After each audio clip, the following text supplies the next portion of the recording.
നിന്റെ ഗൾഫിലെ ജോലിയൊക്കെ പോയല്ലേ? ഓ പോയി. ഇനി എന്താ പ്ലാൻ? ഒന്നും തീരുമാനിച്ചില്ല അച്ഛാ. ഇനി ഇവിടെ എന്തെങ്കിലും നോക്കണം. മോളെ കെട്ടാൻ നേരത്ത് PSC ലിസ്റ്റിലൊക്കെ ഉണ്ടായിരുന്നല്ലോ, എന്തായി? ലിസ്റ്റിൽ ഉണ്ടായിരുന്നു, പക്ഷെ അതിപ്പം ക്യാൻസലായി. അപ്പൊ ഇനി എങ്ങനെ ചെലവൊക്കെ? തൽക്കാലം അവളിപ്പം ജോലിക്ക് പോകുന്നുണ്ട്. ഞാൻ ഇനി എന്തെങ്കിലും ഒന്ന് നോക്കണം. ആ, കല്യാണത്തിന് മുമ്പ് എല്ലാണോ ഇങ്ങനെ തന്നെ? അവിടെ ജോലിയുണ്ട് ഇവിടെ ജോലിയുണ്ടെന്നൊക്കെ പറഞ്ഞ് പെണ്ണ് കിട്ട്, എന്നിട്ട് പിന്നെ കുറച്ച് ദിവസം കഴിഞ്ഞ് ജോലിയില്ല കൂലിയില്ല. പെണ്ണിന്റെ വീട്ടുകാർ കൊടുക്കണതിന് മെച്ചം കർമാച്ച് ജീവിക്കും.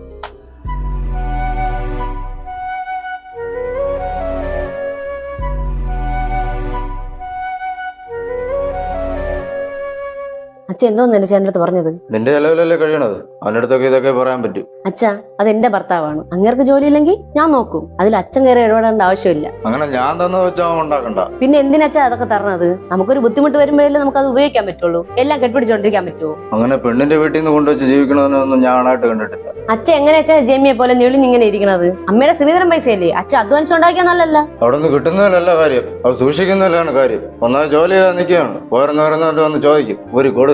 ആ, ഞാൻ ഊരി കൊടുക്കും. അതെന്റെ ഭർത്താവാണ്.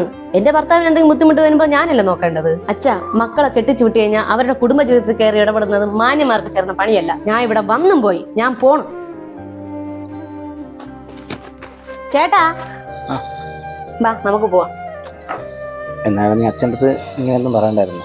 എനിക്ക് ചേട്ടനെ പറഞ്ഞപ്പോ ഇഷ്ടപ്പെട്ടില്ല, അതുകൊണ്ട് ഞാൻ പറഞ്ഞു. വേണ്ടായിരുന്നു. അതൊന്നും കുഴപ്പമില്ല. വാ, എനിക്കൊരു കുഴിമന്തി വാങ്ങിച്ചു.